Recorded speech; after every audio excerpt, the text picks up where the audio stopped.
My guest tonight is a very funny comedian and actor who won an Emmy for his portrayal of Zach Galifianakis' mom, Christine, in Baskets. Now you can see him in the film Coming to America on Amazon Prime Video. Please welcome, I love this guy, Louie Henderson. Louie, good to see you. What's up? Hi, Conan. Nice to talk to you. Now, where are you right now, Louie? I am in Henderson, Nevada. Okay. I live in right out of Las Vegas. Okay. And are you alone, or are you quarantining with somebody? Well, there's one other person here. Half of the time I'm me, and the other half I'm this person. And you put on the wig. I put on the wig. I put on the schmuck. I put a schmuck on because that seems pandemic-y. So it's very nice. So you can be the character you are in Baskets. You just put on a wig, and then you can just hang out with each other. Yeah, we talk. How are you, Louie? I don't know. So it's kind of that kind of thing. Yeah. My mom was notorious for going, "Mom, how are you?" "I guess I'm okay." Oh, God. So you just sit down because it was going to be a while from then on. Yeah, it kind of takes the energy out of the room. Out of the universe, actually. Yeah, just hard to do. Now, did you get vaccinated? You got vaccinated, right? I did. I just got my second shot. Great. And, God, just right after I got it, maybe an hour, I started nauseated. I was feeling sick. I called the doctor. I go, "Can it happen that fast?" And then I went, "Oh, wait, I did stop and get White Castle on the way." So that could have been Now, are you taking care of yourself? Because you look good. Are you taking care of yourself? Are you being healthy? Are you living healthy? You know, it's such a relative statement, isn't it, when people say that? I started the pandemic at about 378 or 80 pounds, depending on what I was leaning on. and now I'm 340. Oh, good for you. I'm trying to get to 275 so I can get into some of my mom's actual clothes. And, I got to tell you, Louie, you're killing backstage here. There's like 4 people back here that are laughing out loud. Very funny. It's a start. Yeah. We got to build back. So that's better. Good. You got to build back better. You're losing weight. Yes. And I'm on the intermittent fast, you know. 1 minute I'm eating, the next minute I'm not. And I take another minute off. I figure that way I'm only eating 30 minutes out of 60, which is half. So I'm trying to get down to 40-20. So I'm not eating for 40 and then I'm eating for 20. Okay. No, it's a wonderful thing, the intermittent fasting. That's a rough one for a Midwesterner. Yeah. You know, I just realized that you have a better version of my hair. This was expensive. This was very expensive. Like mine is. I'm able to rent this out for corn and wheat. Now, what's going to happen? I just thought of something that I'm concerned about, which is you've spent a career telling really funny jokes about being heavy. What do? You're losing weight. You're going to get down to this goal weight of 275. Are you going to retire those jokes? I'm thinking, yes. I'm going to retire my fat jokes. And then, I think I'll always be funny. But, I can remember doing my first jokes. And I did 1978. I sound 100 years old saying that. But my first joke, I walked up on stage and I go, "I can't stay long. I'm in between meals." And it got a big laugh. That's the first joke you try out.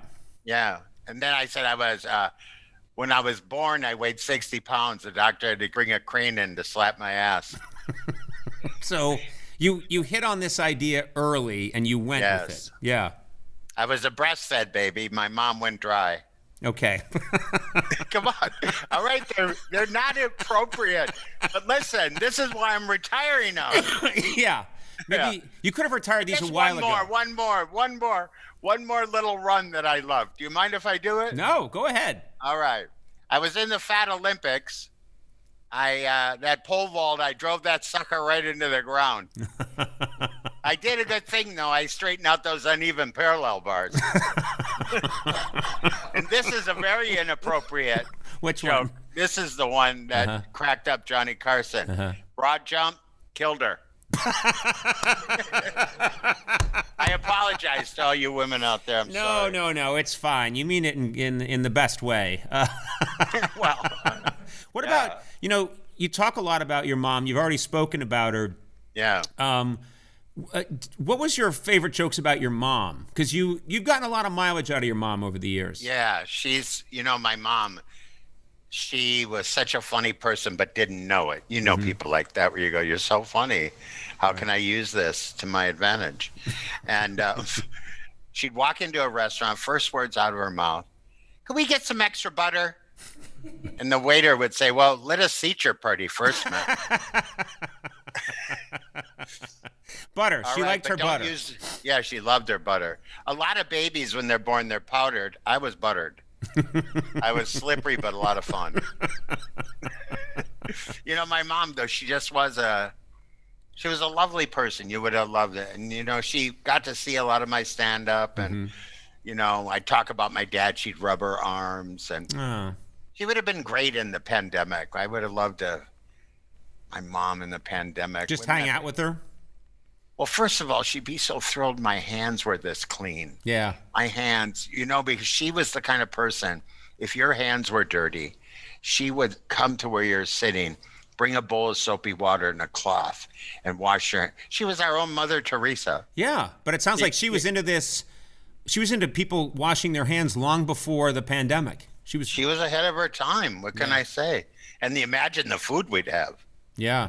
I mean, you'd always, "You hungry? We just ate." "Well, you look a little hungry." My mom, that's the reason I'm we traced her ancestry back to the Mayflower, and that's why I have such a bread problem. Okay. All right. I don't know. I just like that joke. I know. It's fine. Well, don't you have jokes that you like that never work? Yes. Have you not seen me perform, Louie? Yes, but I have a lot of jokes I do that I like that maybe the crowd doesn't like, but if it makes who cares? But if it makes me laugh, it's like a gift to myself. Yes. Like every time I'm in California, I'm performing, I go, "I just was in Thousand Oaks, but I only counted around 900 of them." Never, but I do it. I am committed to that joke. I will do it over and over and over. I'm curious about something. What was your mom's reaction to your stand-up? Did she must have been very proud of you. Did she like that you did stand-up? She didn't. Well, she would be sad when I do stuff about my dad because she missed him. Oh. But when I would do her, she'd go, "Louie, you got a cute act." "Thank you, Mother." It's the last thing a comic wants to hear. It's cute. You got a cute act. Yeah. Yeah. You're pretty good. No. And she said, "But you're doing me all wrong." I go, "What do you mean?" "I don't do that. I do more of a this." I go, "What is that?" "Well, that's just my thing." And I go, "I just love you, Mom, because you're so insane. And you're just she just was so funny." And she didn't have any idea she was funny. Yeah. If the car door slammed, she was a window monitor. You know what that is, don't you? No. Car door slammed, she's right over there. "Oh, oh, the Johnsons are home." That oldest kid's on drugs, I think. And my dad would get so mad. He'd go, "Oh, look at your mother. The FBI they don't even question people anymore. They just call your mother." And my mom would be, "Oh, She had the best. And just always a bad story with your mom. With my mom when I'd show up. "How are you, Mom?" "Well, I'm okay." "What? Did you hear about Shirley?" "You're not even sure who Shirley is, really." "She fell." And then she'd look at me like I had something to do with it.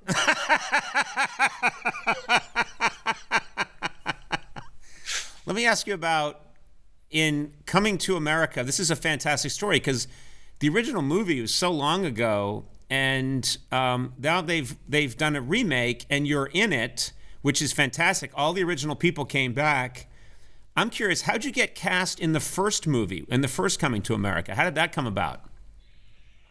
Well, I didn't know this. I thought I had bought Eddie a dinner with his entourage at the Ivy one time. Mm-hmm. I just told the waiter, put it on my American Express, and I'll try to work it off. And because it was like $660. I remember that. And that was in the 40s. So the war had just ended. Yeah, I remember that. And then later, now I just find out Eddie had to hire me because Paramount, I guess, said you have to have a white person in the movie. And I go, I'm a token white guy. Yeah. And he said he gave me some nice props about the funniest white guy I know is Louie Henderson. But I had no idea. For 33 years, I thought I did something nice and that's what did it. But the real truth is Eddie did something nice. And people have tried to start a deal about it. And I go, I like being a token white guy. Yeah. I don't mind it. Nothing wrong with it. I'm as white. I am this. You got Enriched Flour. You got Louie. You got other. I disappear in a snowstorm. Yeah, I don't know. I'm pretty white myself, Louie. You are. You're a little off-white, though. Well, you've known Eddie since you knew Eddie Murphy in the 80s when you guys were both doing stand-up together. Right. The Comedy Store. Yeah. Arsenio, Eddie. Eddie would come in, and I'm backstage, and people go, "Do you mind if Eddie does a set tonight?" I go, "Eddie who?" No, but you knew who Eddie was when he gets when they said Richard's here. Yeah, same thing. Or if they said Robin's here, right?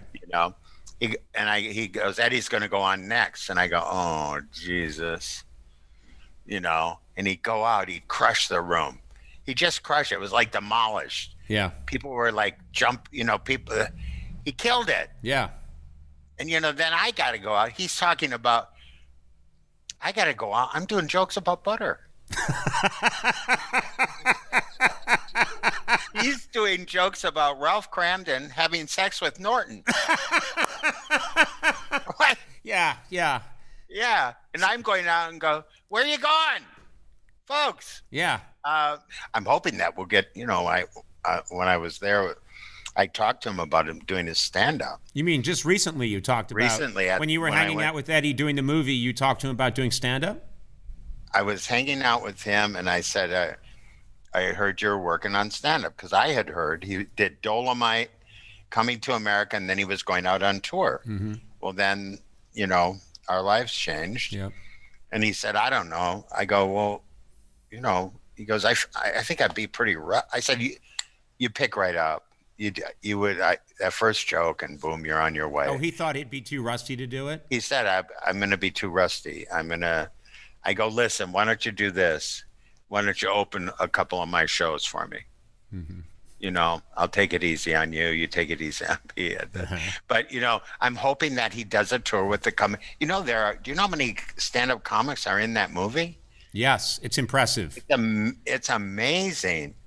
And I'll just be the MC. I'll be the token white MC. So you're saying a Coming to America comedy tour where it's all the comedians that are in the movie, including Eddie, right? Yeah. And then we have to have Eddie. Yeah. Yeah. I think Eddie would Otherwise, it's just these guys. Yeah. No, it's Eddie and then the other guys, but you'd be the MC. I think that'd be good for me. Here he is, Eddie Murphy. Yeah, it would be so much fun. Listen, what would be more fun? Yeah. Than going out on that kind of tour? Well, I have to say, I know you're the same way, but I live for being in front of people. I just love it, and I would say it's the thing I've missed the most. In the last year is is being in front of people and hearing them occasionally laugh. That's... No, this is what we were made for. Yeah. It's just a shame we couldn't have been in front of those people during this tough time. Mm-hmm. But I did do a show the day after Thanksgiving. It was, social distance, and everyone had to wear a mask and get their temperature, and it was outside. But I look forward to it. What about you, Andy, and me going on tour? Oh, the three incredibly white guys. Yeah. The three tokens. What? Yeah. Like the Pips, kind of. The Pips. The white version of the Pips. The white Pips. Yeah. But between the three of us, Andy has the most color. Andy's got actually... No, Andy's he hardly fits into this. No, next to me, he looks Cuban next to me. He does. So God bless him. But I look unwell most of the time. And you look unwell.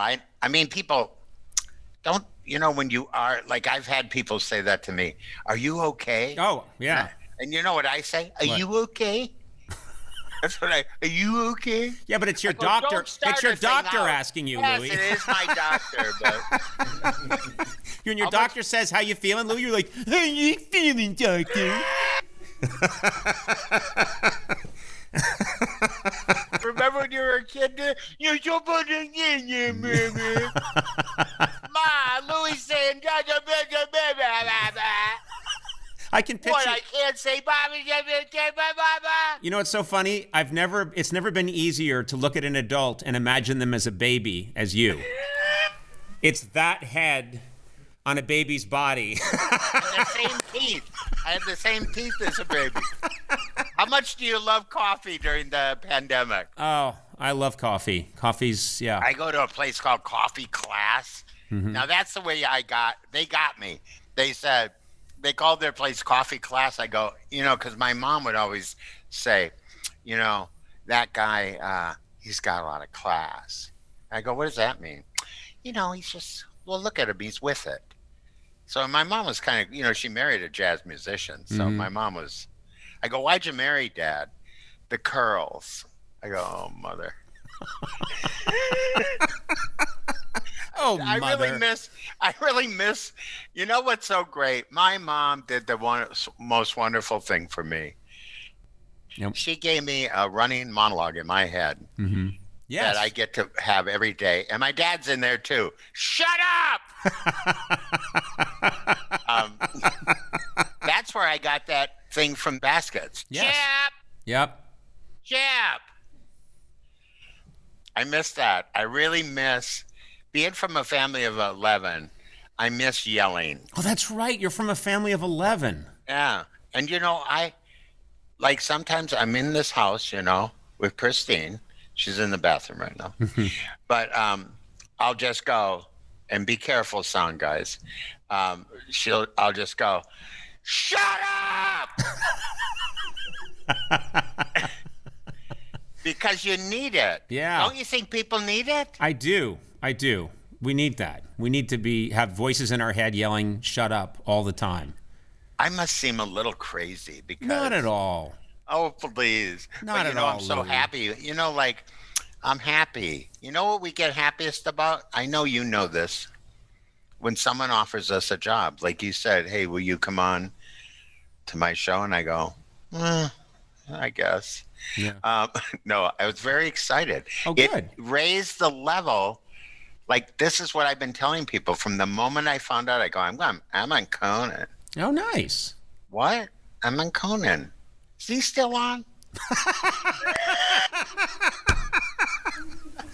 And then you say, technically, yeah. No, I absolutely adore you. And, one of the all-time good guys, nice guys, great interviewer, and that's self-depreciator. You're a self-depreciator. You or I we won't take a compliment very well. No.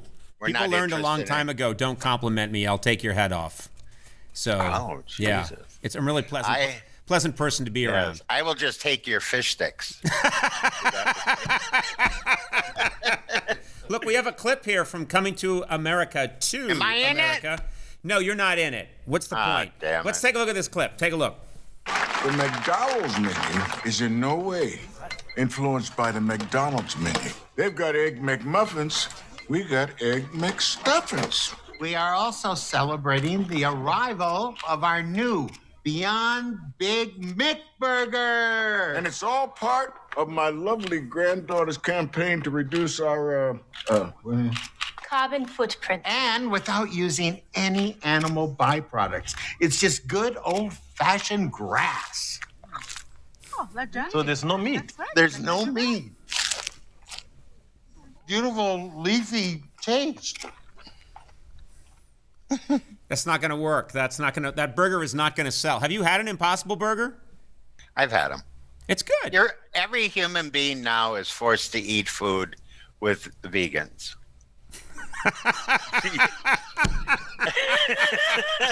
What can, You know that's true. Yes. Hey, Carl's coming, so we're going to make a vegan thing. For God's sake. I'm going to eat something before they get here. Yeah, I'm going to eat a few Fry things. me up some liver and onions. I want the stench of meat to at least be in the room. Yeah. I mean, I've had stuff where I go, "Oh, are you sure this?" Just to humor them. "Oh, are you sure there's no meat in this?" Mm-hmm. Of course, you can tell because I start growling when I when I know. But you bite into that, you go, "Oh, sassafras." Isn't that sassafras in there? Yeah. No, it's a hell. I'm a steak and potatoes guy. But sadly, that's how I was raised. So I'm a steak, potatoes, and a 7-layer something. You want 7 layers of steak and potato. I understand that. Yes. And I've been watching the Great Britain Baking Show. Oh, Great British Baking Show, yeah. Yes, British, sorry. That's all right. You know what's good about that show is? What? I think I might like tiramisu now. They talked you into it, right? You well, weren't sure. I just said, "Oh, that's a tiramisu with a chocolate frog." Oh. I really enjoyed all the great television out there. No, it's a golden age right now. There's a lot of great entertainment right now. Platinum, I'd say. Well, I'm just trying to be progressive. All right, Coming to America is available on Amazon Prime Video. Louie, Number one. Yes. Download 2021. Really? Yes, that's amazing. That's pretty good. Yeah, there's no better than that. One is the top. That's the best. One is the top. All right, Louie, thank you for doing it. You're hilarious, and I can't wait to. Anytime, I'm always available to be your roving Las Vegas reporter. Okay. I would just be roving around my house. Actually. I know you don't want to rove. Who wants to rove? I don't. You take care, Louie. You too.